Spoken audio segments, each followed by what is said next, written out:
What's up, everybody? Welcome back to another episode of Panthers Source Live Show, previewing.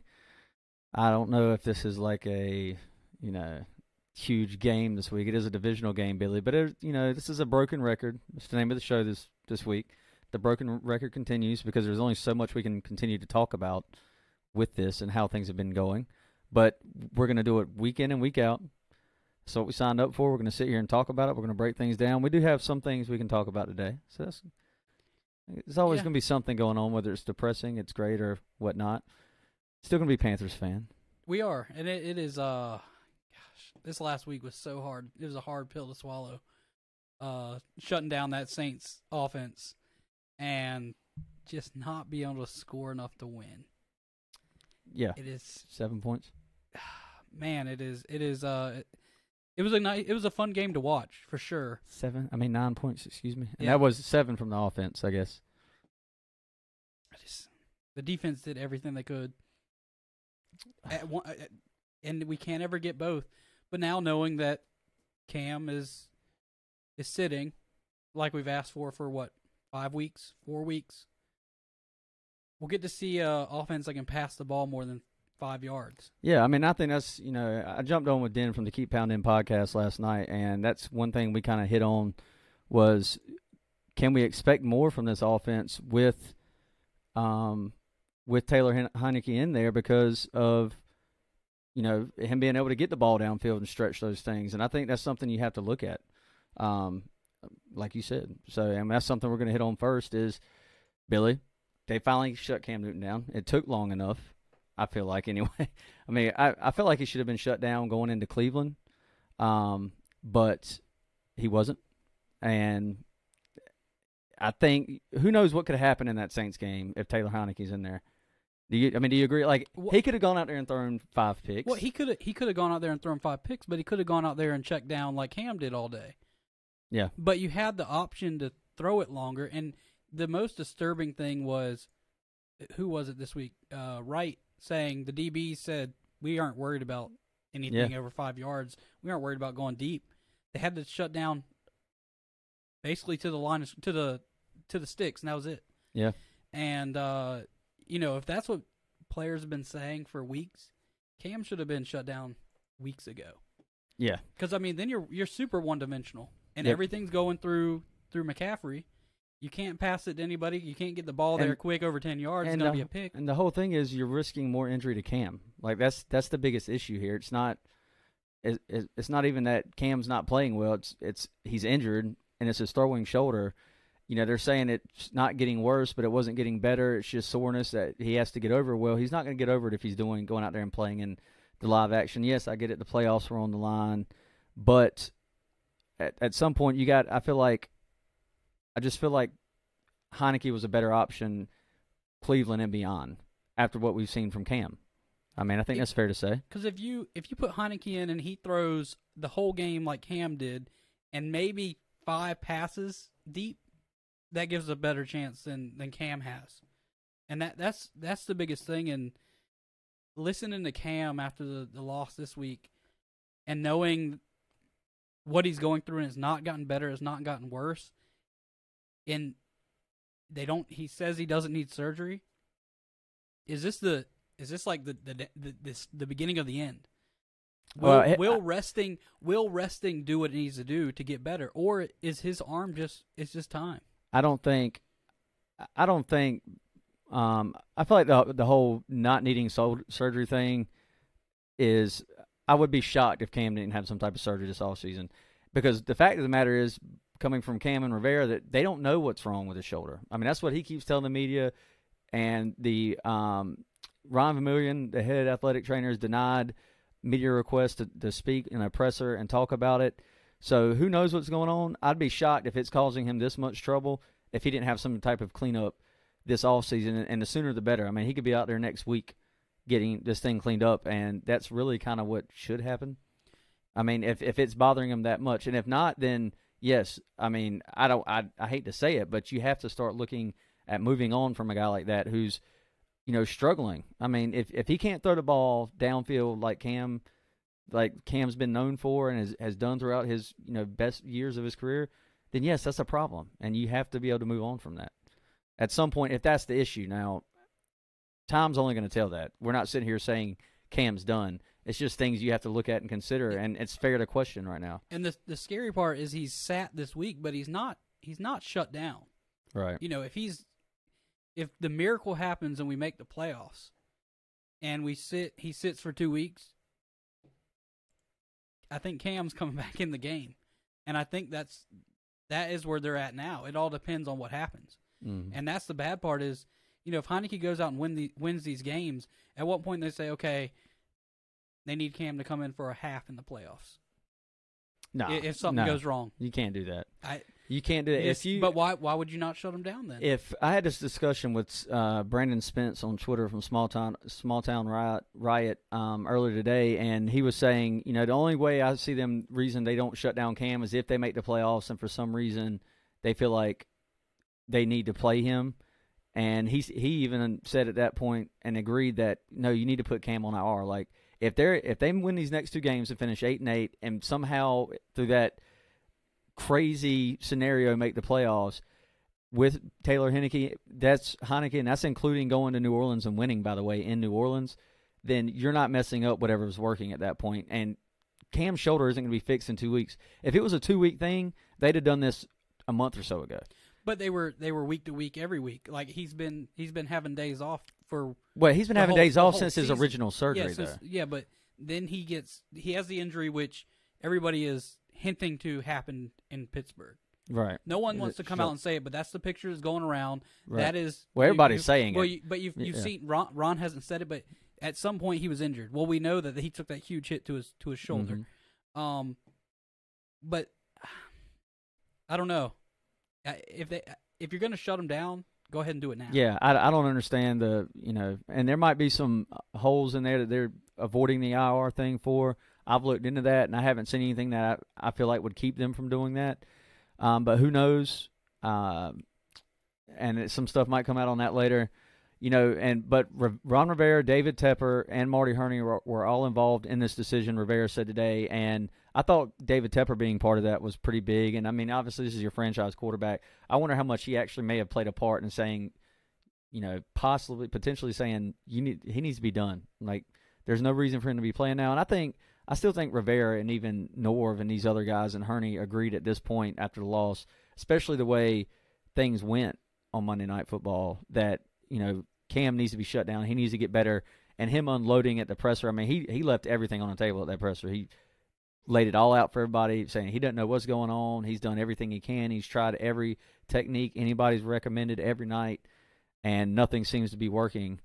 So, I mean. My thing is, how many weeks have the DBs said we aren't worried? Like, the players had to have been telling the coaches that. Like, the coaches know. The coaches know. They have to know. But how can? But why? That's the question. Yeah. But I just don't see why you don't shut him down before this week. Like, it's obvious. I mean, he's Cam Newton, but he is a shell of what we know. Yeah. And you can look at the throws he's made, and you can put a lot on that shoulder. Yeah. Oh, absolutely. I mean, and you know, and it really started around the Tampa game. Well, I mean, the real downhill start. Yeah. Obviously, it bothered him before that, but I'm saying like the real downhill play with the shoulder started in Tampa. Some bad decisions, some just lack of strength throws, and then from there it snowballed every week. And Monday night was like rock bottom for him. Yeah. So I don't know, but more on Taylor Heineke because I am looking forward to seeing him. We saw him in preseason. I thought he looked pretty damn good there. He has a strong arm. We've seen that. Obviously, he's coming in and throwing the Hail Marys. We've seen a little bit of the cannon he has. And Heineke today actually had his first press conference because he's the QB. This is probably weird for him. It was pretty funny, actually. He said he was going to have to get Cam to dress him this week and may have to get him to show him what kind of hat he needs to wear for the game and stuff for some pregame drip. Yeah, but Heineke, let's win one first. Let's win one first. At this point, you got to have fun with something. Heineke also said that, you know, asking about proving people who doubted him, he said that, you know, he didn't care as much about proving those who doubted him wrong, but more about proving those who believed in him right. And I actually heard Ron Rivera say the same thing with Heineke, so it seems to be a kind of echoed statement there. So obviously he wants to come out and have a great game. that's no surprise. Will he, though, is the question. I think, Billy, personally, I believe this is a great opportunity as far as if you're asking for him to go in a home game against the Falcons defense that's been beat up all season and has struggled at times, particularly in the secondary. This is the perfect game for him to start, and it's the whole unpredictability. It's the word I've been using all week. Unpredictability with him throwing the ball deep. They're going to have to open things up. You're not going to be able to just stack this box, keep check downs. This could really open things for the young playmakers that Carolina has that, let's be honest, they haven't really been able to use down the field, but they have been there. Curtis Samuel's been open multiple times downfield. Cam's been hesitant to throw it, and one time he did, he underthrew it. Yep. So, I mean, the unpredictability factor, I think, could play a big part in this. And that's a huge thing, knowing that he can throw the ball, and of course, you don't have to worry about worry about the run and the pass, the play action, the misdirections again. It opens up a lot, and I heard somebody on the radio talking about it, that the same thing that everyone's done to us because of Cam's shoulder, they've now turned around, and the Rams in NFC are struggling because now they are one-dimensional. Teams just want to take Todd Gurley away and make somebody throw the ball that obviously was seen that Jared Goff is not that great of a quarterback now. But the Rams got C.J. Anderson. Just joking. But Best wishes to him, though. I hope he does have success there. But they compared the two, because at the beginning we were a powerhouse. Right. At the beginning the Rams were a powerhouse. Obviously Cam went down. Team schemed against a short pass game. They take Todd Gurley away. Jared Goff can't throw the ball. And Cam wasn't throwing the Carolina offense wasn't throwing the ball deep before Pittsburgh. So let's not sit here and pretend. Well, he wasn't, but he was accurate, and he could make those passes. Right. He could make 10, 20-yard passes. But it wasn't like the old offense we've seen in the past or what we expected with Norv, because Norv is typically a vertical passing game. And there's still been routes ran for that. And like I said, I've seen Curtis Samuel open multiple times, and Cam just hasn't gone to him. But, again, if it's part of that injury, he should have been pulled earlier and shut down instead of risking it, and also risking losing games. I mean, not that any of this is Cam's fault. Obviously, you can't help an ailing shoulder. So this isn't a bash Cam's shoulder segment or whatever. But it's just unfortunate, and I think it's more on the coaching staff. And that's one we've talked about Ron Rivera and how these things are heading. And a lot of people think he's going to be fired, and his status. But that is one big thing to me, is how he's handled this injury situation, and moving forward, how will it affect Cam and your franchise quarterback. I know you're fighting for the playoffs, but your chances were slim. And I just found it, I guess we'll know more after Sunday's game, but I still believe Taylor Heinicke may have been your best option on Monday night, unfortunately. I know it was a vendetta for Cam. I know he had a lot going into that game. All these players did, but was it the right move? It doesn't seem to be at this point. Could we get, if you look back and say, was Heinicke the better choice, could he get three points? Could he get 7 points on the board more than we had? Yeah. He's in NFL. He's got to be able to do at least a touchdown more, and that's a difference in 3 or 4 wins. Yeah, you would think, but he could also go in there and make bad decisions and turn the ball around. I mean, we don't know. We'll know more when we see him in live action on Sunday. But like I said, I think this is a game for him where he could come in and actually do well against the defense that has struggled. They have gotten Deion Jones back at linebacker, the Falcons, but and they still have a pretty good defense, some pretty good players along that defensive line that can get pressure. So, I mean, we'll have to see how it all plays out. But he's kind of sneaky athletic too. It's kind of underestimating. Coming out of college, he ran a 4.6 40. He had a 10-foot 3-inch broad jump. That's pretty damn good. And on top of that, he had a 35-inch vertical. That for a quarterback is pretty damn good. I think he comes in at 6'1", 6 foot 1 inches, 6 foot 1 inches, 210 pounds. That's it's pretty good. I mean, he's not tall, he's not the big guy, but he does have a little bit of size to him. Today in his presser, he admitted he was 6 foot 205. Yeah. So well, there you go. And they do tend to add those numbers on. Yeah. So, but I mean, it's going to be. I've seen him step up in the pocket in preseason and take a hit but make the pass. It's one thing. I mean, I will tell you, I already cringe when Cam takes hits. This Sunday is gonna. And when you're opening your body on a pass, it's always much worse because like the one in Pittsburgh with T.J. Watt, he took it right to the shoulder. He took the helmet to the shoulder. So, and and that could be pretty painful. Talk about separating the shoulder and everything else. Who knows what really happened there? I hope that comes out sooner or later and this doesn't stay buried because it looks really bad right now. Like, it looks terrible. But wide receiver Jarius Wright actually was praising Taylor Heineke. He played with him in Minnesota where Norv helped bring him along with Scott Turner and all of them. Brought him in here. Jarius Wright played with him, praised his arm and his game, and Jarius Wright is like pumped to see this dude play. And it might be because they're actually going to be able to get the ball downfield some more, potentially. But he's also been raving about his arm strength. And it's kind of something, we've hit on here and there talking about with Cam's shoulder, as we've been saying. But his arm strength, I mean, it's going to be nice if they can get the ball downfield. I just feel like they could win this game by I'll save that for my prediction segment. But anyway, it's going to be really interesting to see how this whole thing opens up deep downfield. Let's hope the offensive line has a great game. Yeah, and that's going to be if Chris Clark isn't back and Newhouse is still in there. I mean, who knows, how they match everybody up. Corey Davis on Facebook Live: if the shoulder is such a mystery and no surgery happens, do we draft a QB or is there a QB coming into free agency? I have no earthly idea. I mean, obviously, you could probably get, if the Panthers don't win another game this season, you might be able to get a pretty good quarterback coming out of college with your draft pick. But are we really ready to go back down that stretch? And if that's the case you're looking at, are you keeping Ron Rivera? And because you could be talking about a rebuild at this point. And then, look, I still think we're jumping way ahead of this. I think we need to give the offseason to see what develops over the next 2 months with Cam before we even talk about this because, I say the next 2 months, the draft's in April? Yeah. So, in about the next 2 months and see what happens because I really feel like this is something Cam could have surgery and have cleaned up. And right now, I don't know why everything is getting so suppressed. That kind of bothers me, and I think that's what bothers everybody else is, like, what the hell is going on? And you hear the players in the locker room, like, if they knew what he was going through, we obviously don't know how bad it is. And we might not. We might not ever know. Yeah.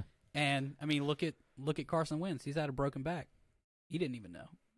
So it could be somebody knew over there in Philly. Yeah, somebody knew, but that's the crazy part is the hiding the injuries, and I don't know with how the players reacted this week. It really worried me about the future of Cam because the players know, and to hear like them defend the negativity that's coming out, and then to say if they knew what he was going through. So yeah. If you don't know what's wrong and you've had MRI, you had CT, you had everything. I mean, he has everything at his disposal. Everything. And you can't figure it out. And there might be something that's long term that. Yeah, and Charlotte ortho doctors are some of the best in the country. I mean, other pro NFL athletes come there and have their they have their stuff repaired, and I mean, so Cam is in great hands. Yeah. Well.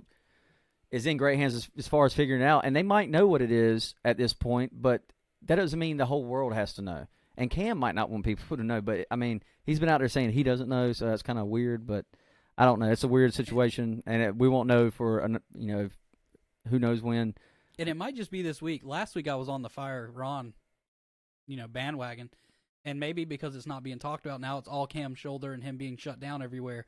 But after seeing the game and what the defense was able to do with Ron calling and having 2 weeks under his belt of making the defensive calls, if he can do that as a head coach, I don't see him going anywhere. I think he proved himself. Even though we lost, I think he did a lot of proving when we played the Saints. Yeah, well, I mean that's kind of Den and I talked about that last night too, and I personally don't. I've said it before. I've told you. I don't think as bad as people wanted. I don't think Rivera's going anywhere because Carolina hasn't been getting their ass kicked in this losing streak. They haven't been. I mean, it's been frustrating. There's been things that do fall on Ron Rivera as far as game management issues, but he made the moves. He's made moves late. He always seems to be a step behind. Is my biggest issue. Like firing the coaches when this report comes out, dude. You should be ahead of this. Make that move then. But you find you've got aging players on defense. I think that's your biggest issue. And you got to think Ron built a team. He came in 2011, drafted Cam Newton, built a team. 4 years later, had him in a Super Bowl, or 5 seasons. Had him in a Super Bowl, a 15-1 season. Yes, Cam was a big part of Ron Rivera's team being in the Super Bowl, but Ron Rivera built that defense. He helped build the team around Cam. Now, granted, Cam offensively didn't have a whole lot of weapons, Yep. but he helped build the defense that was great that year. And they went back to the playoffs in 2017. Now these guys are starting to age, and this is what – see, he came in 2011, it's 2018. So it's about that time where some of your players in that prime era are going away, and it's time to rebuild. And I think that's what you might be seeing come next season, specifically on defense. And I think you saw some of that this year. They tried the James Bradbury and Darryl Worley experiment. Didn't work after they lost Josh Norman. And now you've got Dante Jackson. They drafted Gaulden. We'll see if he's going to end up getting more playing time next year. Captain Munderland's got to go, I hope, because he's been awful. Yeah. So, and then Mike Adams has struggled. Do they sign Eric Reed this offseason? I mean, he's still young. The kid's he's 26 maybe, I think. He shouldn't demand a whole lot of money on the market, I wouldn't think. And Rivera really likes him in this defensive scheme, and his physicality is perfect for this defense at the safety position. So there's some moving parts there. There's just a lot of stuff that they need to fix. Ryan Khalil is going to be gone. Let's go ahead and hit on this, Billy, because is this the last home game for some of these vets? I mean, Ryan Khalil, it is his last home game as a Carolina Panther. Long tenure. Julius Peppers, I think it's time for him to call it. Yeah, I don't see them. If there was one that I could pick on the defense, it would be Julius Peppers. It's time. Yeah. Like I think he's ready at this point. And he's not out there a lot. He's not getting a lot of snaps. And he's not he's not getting a bunch. He's getting more than half a game. But still, could you bring somebody in younger that can get I the agree. same amount of snaps I agree, and but be more productive? No, I agree. I think he's definitely fallen off from last year. I mean, he had 11 sacks last year, and he's fallen off from that. And it's disappointing because obviously he's one of the greatest of all time. He's a Carolina native. Love him to death. Love everything he stands for. But sometimes you have to move on. You just have to get over it. Thomas Davis.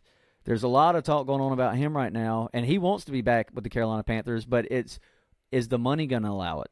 He doesn't, Thomas Davis he was questioned about this at practice this week, and TD said, quote, "If it's up to me, it's not. Man, I only want to wear these colors. I've expressed that over and over, but at the same time, I don't want to be put in a situation where I'm forced to walk away too early. We'll see what happens." Ron Rivera has said that he wants Thomas Davis back. But he also said today in his presser that he's not in a position to start talking about that yet, which is kind of interesting. I mean, I guess their season isn't over and it's not that time yet. But how much, Thomas Davis still looked good. But he hasn't lost a big step like some of these other aging guys have. Ron may not know what kind of decision-making powers he has at this point.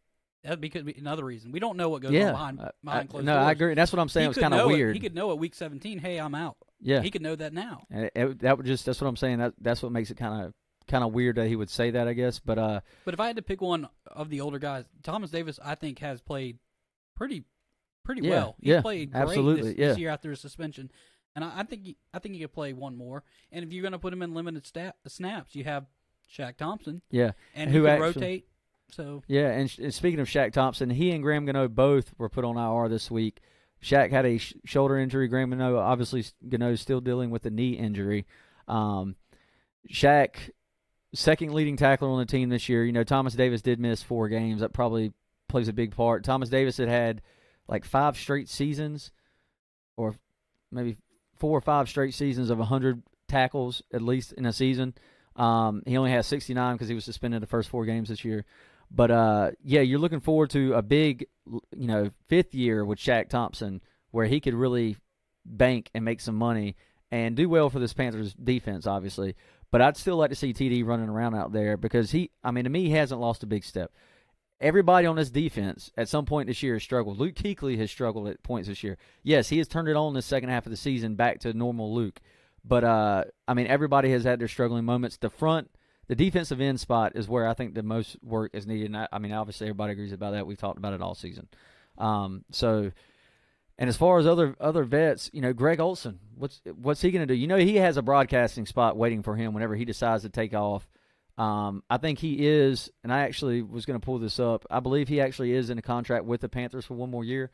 So, will Carolina look to negotiate that contract? If that's the case, I'd have to look that up again. But I don't know. And will he be back and help got along Ian Thomas and these other guys. Which wasn't a lot of his contract this time was a lot of incentive based. Yes, if I remember. they changed it for incentives instead of giving them the extension, which was I loved. I loved that deal from Marty Herney. I think it was undervalued at the time how big that was because not even 4 games into the season he had a broke foot. Yep. So big key there. But kind of speaking on Rivera, Billy, and we kind of briefly hit on this.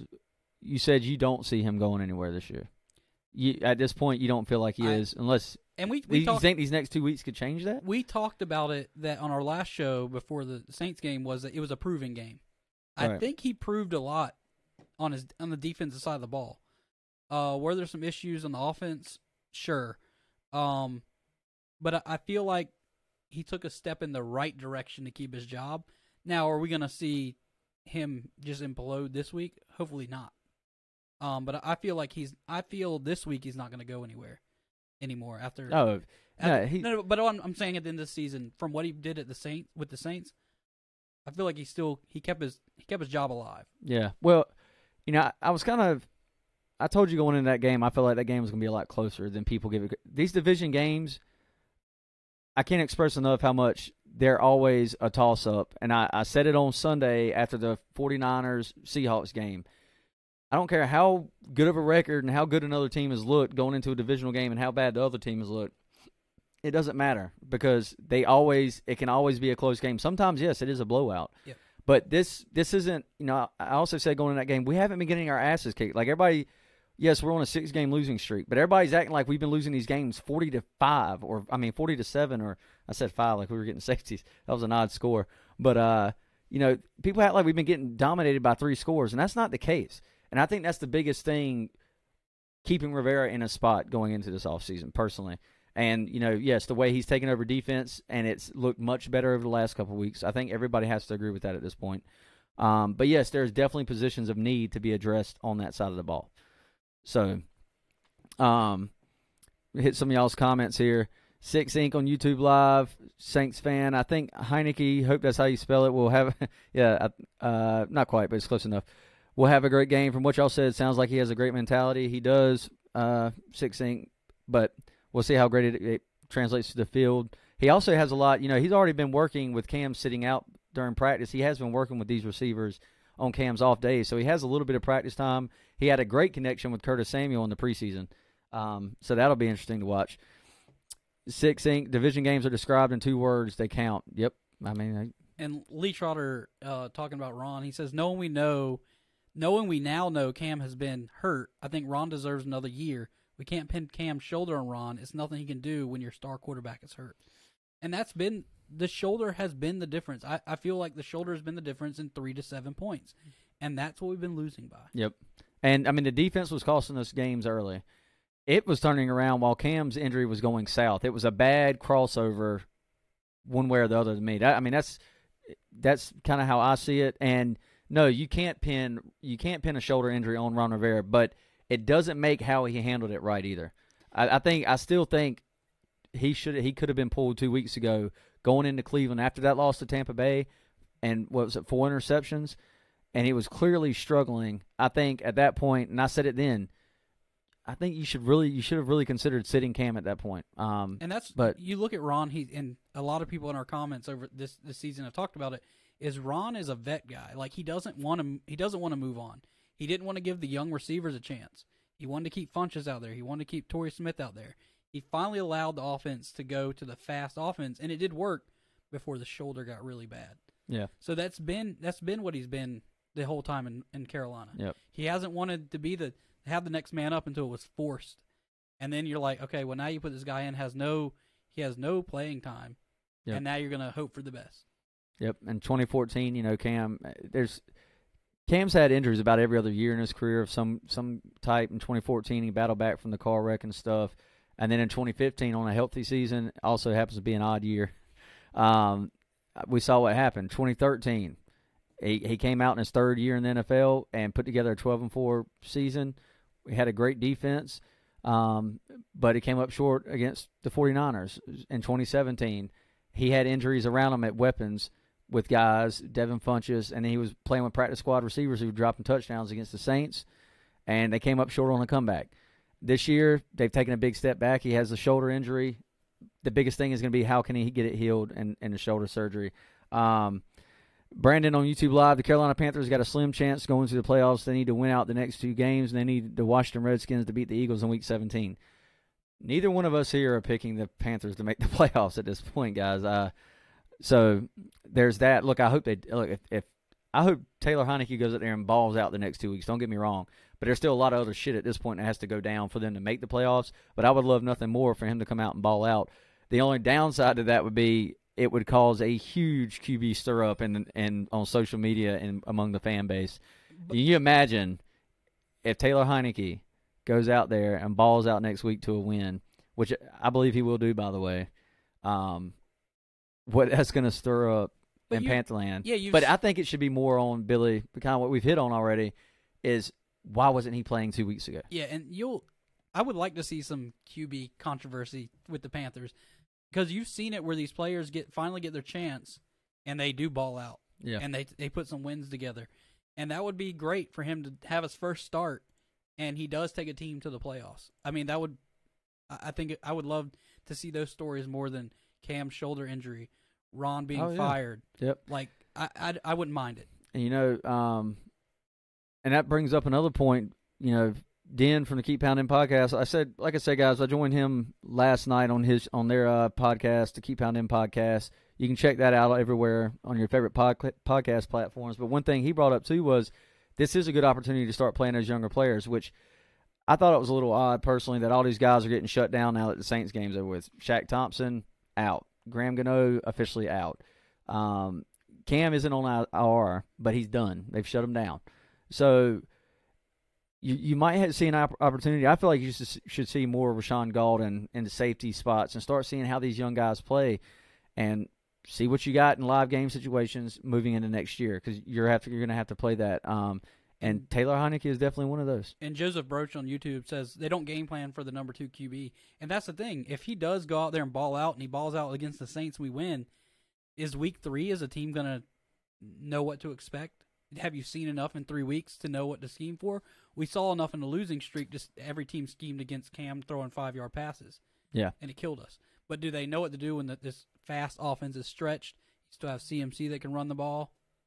I think it's ultimately, and it's like I said, I think last night, it's ultimately to me for Taylor Heineke. I think he has the talent.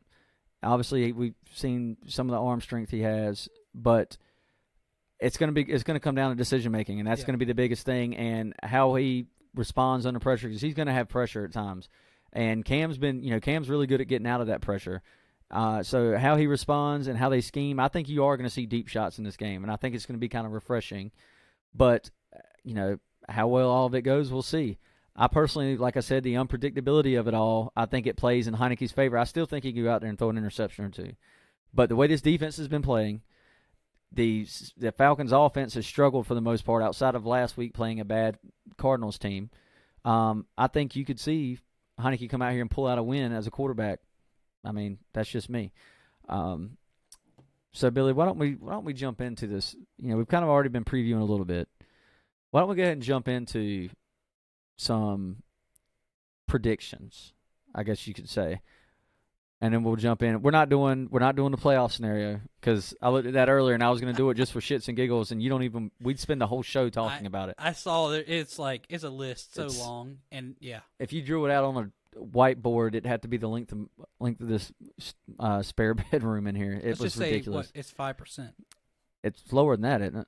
What I saw today was 5%. I thought it was lower than that because it was 9 before Monday. Yeah, it's low. That's all that matters. Yeah. It's a long shot. But Billy, what are you seeing in this game as far as the offense? I guess is obviously the biggest key because the defense has been playing well. Can James Bradbury and the defense with Dante Jackson, the way they played last week, can they keep that up against Julio Jones, Mohamed Sanu, and all these guys? And actually, Sanu may be out. I'm not even sure. I know he was earlier this season, but I mean, what are you seeing unfolding here? I feel like the defense can do it. I mean, what did Julio have the first game? He didn't kill us. Let me pull it up. I got it right here. But Bradbury has stepped up against the number ones. We haven't been killed. Now, Julio had a very slow start. 5 catches, 64 yards. That is a shutdown. No touchdowns. That's a shutdown game. Yeah, against Julio. But Julio turned it on. He's now become the number one wide receiver in the league in the past 5 weeks with the yards and the touchdowns.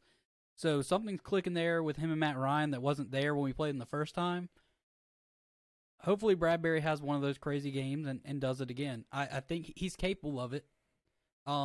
With the defense kind of changing and Ron being in charge, I think it could come back.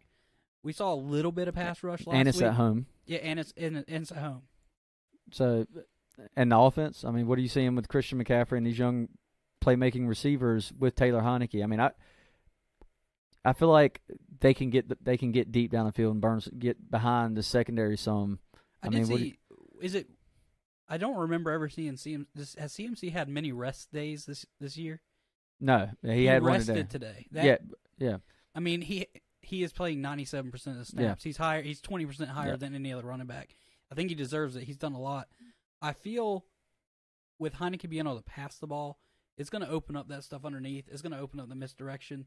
And he's used to Norv's system already. So. And if he can make the right decisions. Yeah, that's going to be the biggest. I think that's going to be the biggest. If he comes out there and he can't make the right decisions, we're in trouble. He goes out there and he can make the right decisions, I feel like the offense is going to be pretty powerful.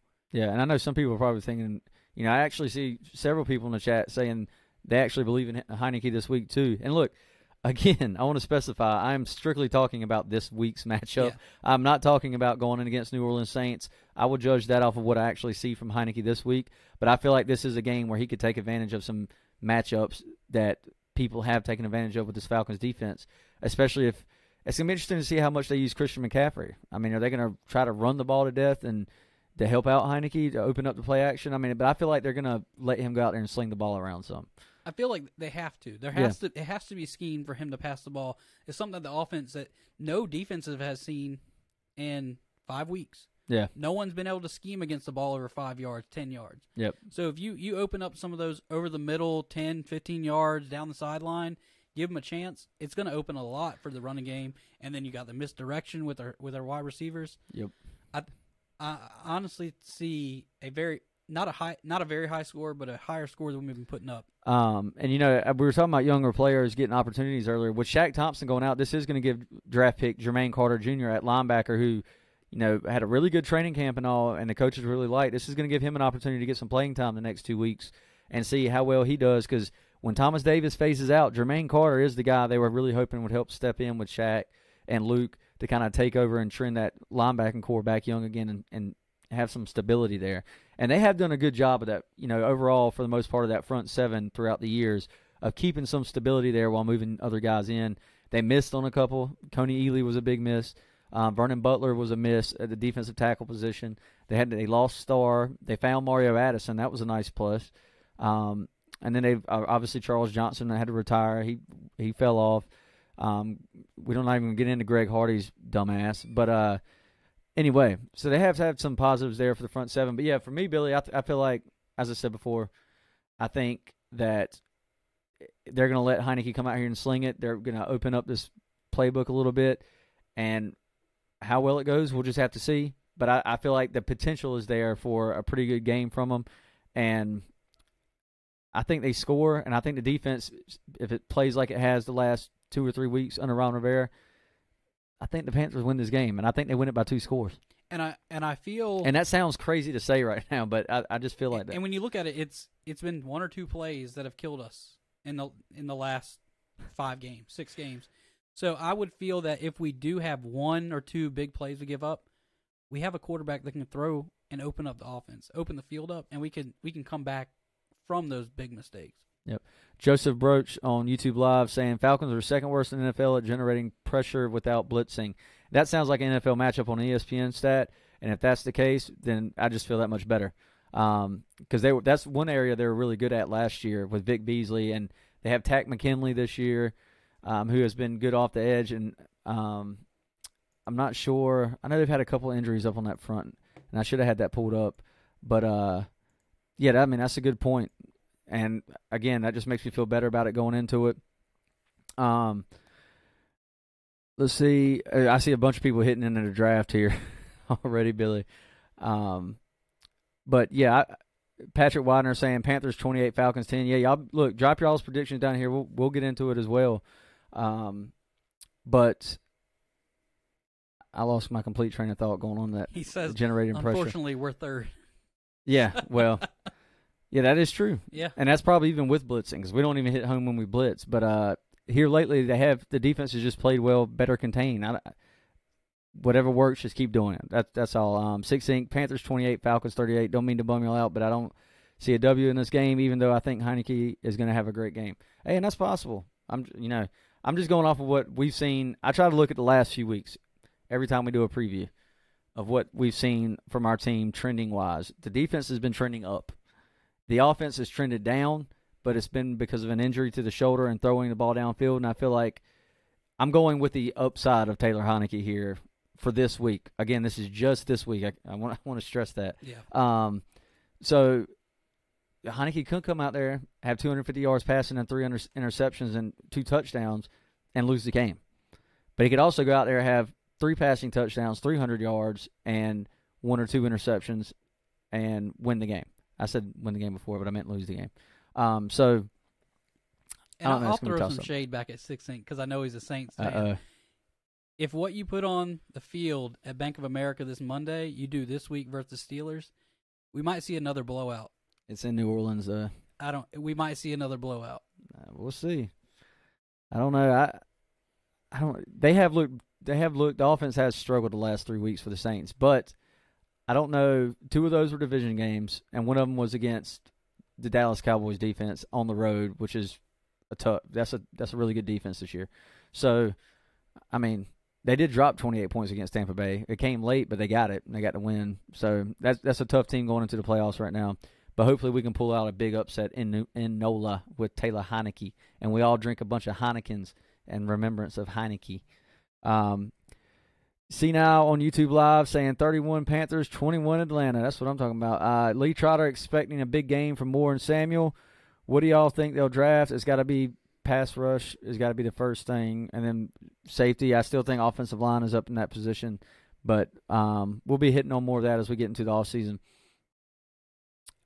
Lee Trotter, Saints will be playing backups if they don't screw up and lose to the Steelers. I don't believe that either. Sean Payton especially is too much of a savage to play and backups. Not even that. It's just they could still very well be playing for home field advantage. And they want to secure that. They don't want to slip up and lose that, because if they end up tying with the Rams, of course, are the Rams 2 games back from them now? I think they've lost. Look that up. Yeah, because if they have the same record, the Rams hold the tiebreaker. So that's going to be interesting to see, and I'm sure 6 Inc. will comment on that. But so Joseph Broach again saying he wants first round defensive end Allen, second round Mac Wilson linebacker, and third QB Locke from Mizzou. Well, we're going to break down the draft, guys. We do this every year, and if you've been following this page long enough, you know we get into it. Corey Davis saying 21-14 Panthers. Patrick Widener, I think I said him earlier. Panthers 28, Falcons 10. So Billy, I guess we'll see. But it's going to be an interesting week. What do you got for your bounce back of the week? It's got to be the offense as a whole. It's got to be you can't say Cam. I mean, yeah. And I've said Cam for weeks now, knowing that there is something. We've known there's something serious, but now it's confirmed there's something really bad with his shoulder. You can't say Cam. I mean, I'm going to say CMC needs to throw for 100 yards instead of just 50. What the hell is that, Christian? Was that our? You're better than that. Does he have a shoulder injury? Does Christian McCaffrey have a shoulder injury? No, I'm just kidding. Have we had any passes? Don't want to speculate. Have we had any passes completed above 50 yards this year? Well, his pass wasn't 50 yards through the air, though. But it was yes, DJ Moore. Okay, well, yeah. So he's like second. Yeah, I think it was in the Falcons game actually. Yeah. So. The Saints are 12-2 and the Rams are 11-3. Yeah, so if the Saints slip up and we beat them and pull off an upset, trying to ruin their homecoming, then that would be fun. And the Rams would get that home field advantage. You know what's pretty crazy I saw today? If the Saints made the Super Bowl, their locker room at the Super Bowl in Mercedes-Benz Stadium would be the Atlanta Falcons locker room.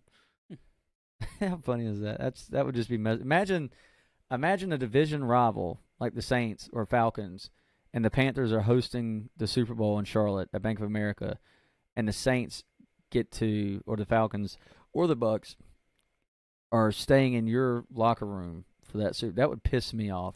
Dan Quinn was asked about it today and pretty much walked off the presser. He was like, "I just wish it was us playing in that locker room, but obviously it won't be. And you're going down this week, Quinn. You're going down." Has that happened?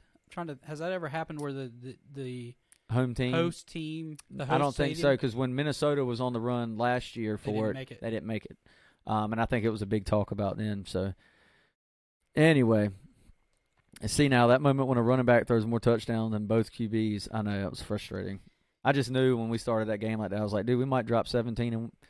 But I would, if you'd have told me we were holding the Saints to 12 points, dude, I just knew we were going to walk over that game. And then Dante Jackson interception for 2 points was amazing, and we cut it to 3, and we left 6 points on the field with turnovers.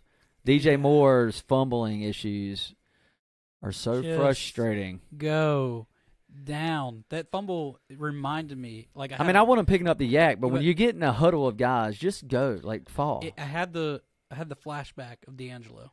Oh my God! Seattle. At Seattle. Yeah, the Seattle game, 2013. That was the game. That was the game winner, and awful. Fumbled it. Anyway, 16. Oh, those Dirty Birds are going to have it coming to them. I hope we win the Super Bowl just to piss them off. Oh, you're going to piss me off too, 16. So watch it. Watch it. I don't want y'all winning the Super Bowl. I'm pulling against you, even though I think you might be potentially the best NFC team heading into it. But anyway, guys, that's going to do it for us tonight. Predictions. I did predict. I said they win by 2 scores. Oh, you want a final score? Oh, yeah, score. Oh. We've kept it this way the whole year. We can't change it up. Yeah, you're right. I'm gonna go Panthers 24, Falcons 17. I am 28-17 Panthers. Oh, so you're taking the Panthers? Yeah. You just don't want me to come back on your little record there is all it is. No. I was hoping you were picking the Falcons. For those of you wondering about the record he's talking about, he is 9-5 in the picks this year, and I'm 10-4. I haven't picked the Panthers in a couple weeks, so yeah, neither have I. Let's hope for a win. Yep. So let's do that. But we're not going to sit here. The name of the show, this episode was Broken Record, because it has been a broken record, and we don't want to have to keep going over all these things. The biggest thing we wanted to hit on tonight was Cam Newton's injury and, Taylor Heineke coming back. I think we did that enough. The defense has really stepped up the last couple of weeks. And let's just try to enjoy some of these young guys getting more playing time, hopefully, the rest of the season. And maybe something crazy happens and they make the playoffs. It's a very long shot, and I'm not putting my 1 cent on it. But let's hope we can pull off some upsets these next 2 weeks with Taylor Heineke, and maybe he balls out. And no more injuries. I think that would be nice to see. So, anyway, guys, we appreciate you joining us. If you would, go ahead and like and follow us on Facebook. Subscribe to us on YouTube if you have not already. Hit the like button up there as well. Hit that notification bell. If you're watching on Periscope and Twitter, I'm at TripMorgan6. Follow me there. He's at BHarless Follow him there, and then at PantherSource. Follow us on all those spots. You can catch this episode on the podcast platforms sometime tomorrow. It will be up if you want to listen to it in full. That's iTunes, Google Play, Stitcher, TuneIn Radio, Spotify, all that jazz. So, for PantherSource and the Carolina Panthers, well, not the Carolina Panthers, because we have no rights to the Carolina Panthers. None of our views are expressed, or whatever that lingo is that they say, or expressed the Carolina Panthers. By the way, we will not be doing a post-game show Sunday because of Christmas events. We hope you all have a Merry Christmas, and we may get up here sometime during the week. I'm sure we'll be back up here for the Saints preview. Might hit on a little bit, but we will not be going live for the post-game this week. If something changes, we'll let you know, but we hope you all have a Merry Christmas as well. For PantherSource, I'm Trip Morgan. And Billy Harless. Y'all keep pounding, and we will see you next week.